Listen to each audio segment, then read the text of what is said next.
Part 4, Abandonment and Renewal.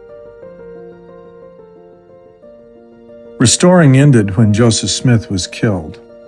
His death began a steady loss of light and truth.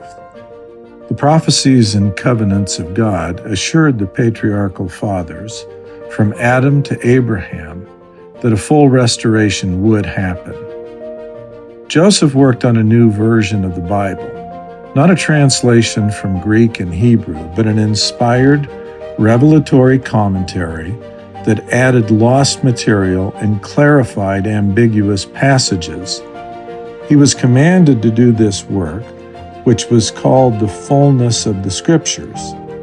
The fullness of the Scriptures was not published during Joseph's lifetime. On July 17, 1840, 4 years before his death, Joseph Smith explained, "God had often sealed up the heavens because of covetousness in the church. Said the Lord would cut his work short in righteousness, and except the church received the fullness of the Scriptures, that they would yet fall." Following that warning, there was a mission to raise money to publish Scriptures.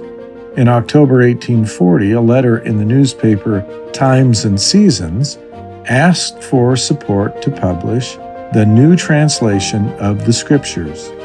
The publication was to include a corrected edition of the Book of Mormon and the Joseph Smith translation of the Bible. All efforts failed to put the Joseph Smith translation in print, and Joseph died without it being published. In January 1841, the Lord commanded a temple be built. But when Joseph Smith was killed in June 1844, it was less than half completed.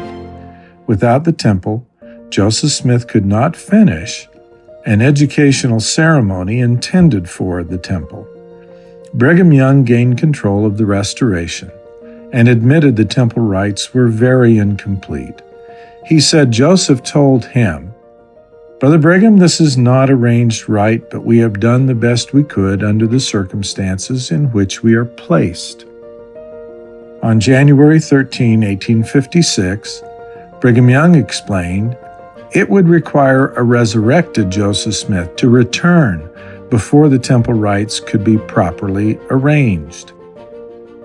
"After Joseph comes to us in his resurrected body, he will more fully instruct us concerning the baptism for the dead and the sealing ordinances," Young explained. "I tell you, there will not be much of this done until Joseph comes." After Brigham Young died, his successor, John Taylor, explained on October 12, 1883, that the death of Joseph Smith interrupted the restoration, including sorting out and correcting temple ceremonies.